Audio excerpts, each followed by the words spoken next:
see you guys in the dark.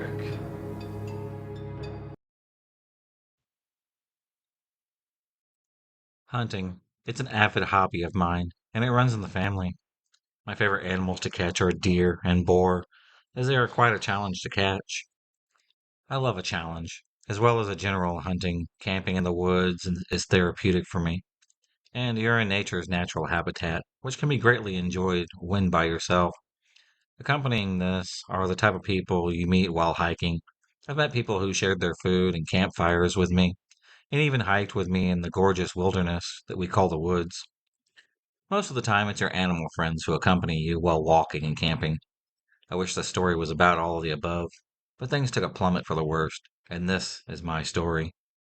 I had recently completed an assignment which I'd like to describe as long winded and quite boring, even though it was my favorite topic human biology. Due to this, I decided to take a few days' hike across a vast stretch of woods.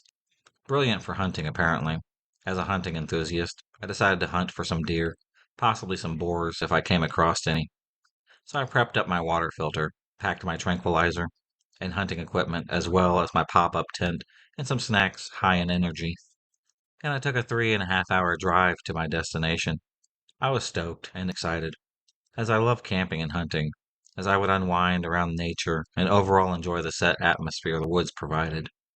After what seemed like days behind the wheel, I arrived at what looked like an abandoned parking lot at 3:30 p.m. As all the bays were empty and the ranger's office looked as if it hadn't been occupied for many years. I had brushed it off, parked up, and began my hike.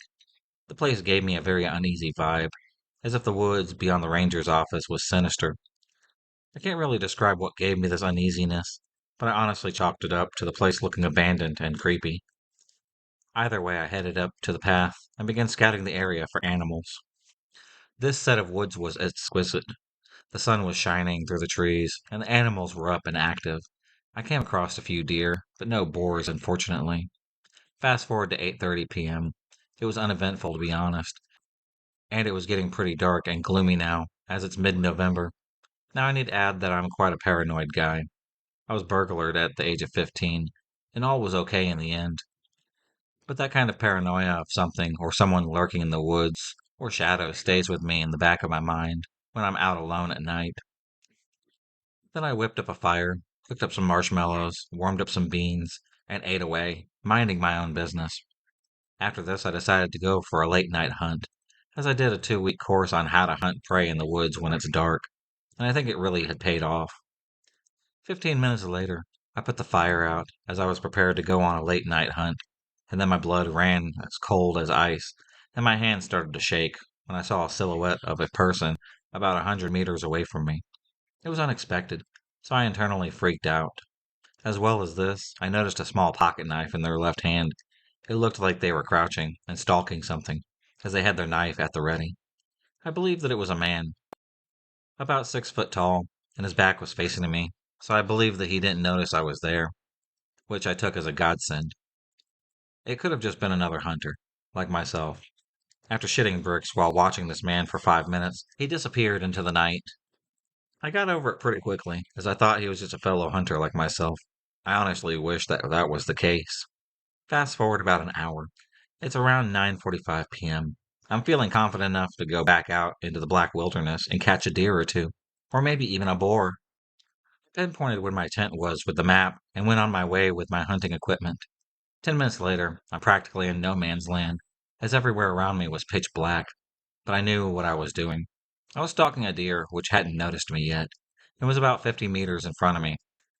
I grabbed my tranquilizer, placed the deer in my sights. That was when I heard the twig snap. My eyes had darted.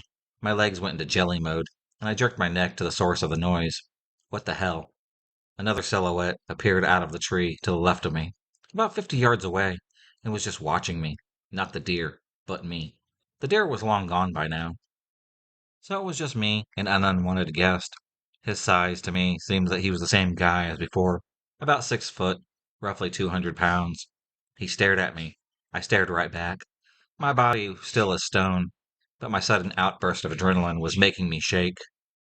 I couldn't see his face as it was too dark. I was thinking to myself, was he a late night human butcherer? Am I not going to see daylight again? I just choked out. Who's there? I tried to say it in the calmest voice I could, but fear was evident when I asked the question. The man raised the hand with his pocket knife in it and pointed his index finger towards me. That was it. I bolted it north, while mildly tripping up and hitting my head off tree branches, twigs snapping rapidly behind me as the son of a bitch was chasing me. I looked back once and saw his vacant right hand brushing tree branches at the side of him, his knife gripped tightly in his left hand. I then realized during all of this I had dropped my tranquilizer. Screw that. I can buy another one. I know. I should have shot the guy. And it's amazing what one can forget when a horrifying situation, even if it's with a gun. I wasn't going back for it. A ton of thoughts were going through my mind while I was fleeing. Like, why me? What does he want? Money? My food? What could it be? That was when I honestly thought that I pissed myself. As he then said in a rapid tone, "Isn't this fun?" He then had the damn audacity to start laughing in a patronizing way, and I couldn't take it anymore. I sped up, and I'll tell you now, it's amazing what the human body can do when adrenaline and natural instinct takes over. I never ran so fast in my life. I made a hard right, dived into some bushes nearby quietly, and eventually lost the guy. I heard his footsteps go the opposite way, and it turns out that I went in a huge circle, as I could see my tent only 50 meters away from me now. I was shaking, and tears were starting to form, but I had to stay strong. I just had to. What would my father do in this situation? I turned my ears into the inky darkness and heard nothing, and I saw nothing. I was not going to turn on my phone torch, as I had been an open target. I checked my watch, and it was now 10:30 p.m.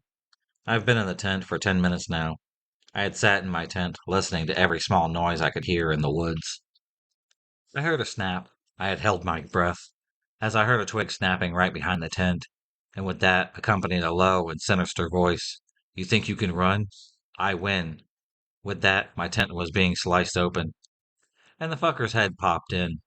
He was licking his lips, and his wide eyes locked with my eyes. "You lose," he screams, as he pulled the knife out. Fighting. Not my strong point, but the gym made me a pretty strong guy. So as he tried to stab me, I grabbed both of his arms and fended him off from plunging a blade into my torso. I tried to disarm him, and he laughed during the process. I thought that he was going to try to intimidate me. However, I was ready to kill him. Not a deer or a boar, but a human. I restrained his left wrist, but his knife was inches away from going into my foot, so I stepped onto his right hand, pulled back on his left wrist, and then snap. His left wrist snapped, and he let out a blood-curdling scream. I had the upper hand, and took advantage of this. I got the knife from his distorted, shattered hand, and gave him a taste of his own medicine. I sank the knife into his right hand. He screamed. I lay a few punches, and I think that I popped his nose, but I have no regrets about this. I grabbed my arm in pain, as he made me bend it in an awkward position when he was on top of me when he first ripped the tent open. I honestly couldn't care about my injuries. He tried to kick me, but I punched him in the face until he was unconscious. I checked my phone. I had no phone service at the time. I panted. I picked up this guy into the firearms lift. Thank God I remembered my way to the ranger's office, as it was exactly west from my tent. After an hour of struggling with a killer on my shoulders out cold, I found the ranger station. To my surprise, a young man who was around 20 years old was there. I collapsed to my knees as I explained the situation to him. As it turns out, the guy slashed my left bicep, but the adrenaline numbed my pain. So when it wore off, I suddenly was in pain and noticed a laceration. The ranger called for backup. Eventually, they arrived. I don't know how long it took. Screw my belongings. I was not going to go back out there to retrieve them. The ranger offered to drive me to the nearest hospital in my car, and I did. This night stalker was taken away, but he was semi-conscious. The next day I woke up in a hospital bed to an officer, and what he said next was burned in my memory, never to be erased. When I first saw the killer, his back was towards me, knife in his left hand, and was crouching as I mentioned earlier. It turns out that he was stalking another hiker, who he brutally murdered and mutilated at the scene. They found chloroform at the scene, hence me not hearing any screams or cries for help. I vowed from then onward to never go hunting again by myself. The next time I went hunting was half a year after this incident. with 4 other mates. And although the woods has a beautiful atmosphere and vibe, never judge a book by its cover, as the tables can turn within the blink of an eye. For all of you going camping and hunting, stay safe, and remember, don't think that these things can't happen to you. If you enjoyed this video, please subscribe, like, and hit the bell for notifications on future videos, and become a stalker of the night. And I'll see you next time.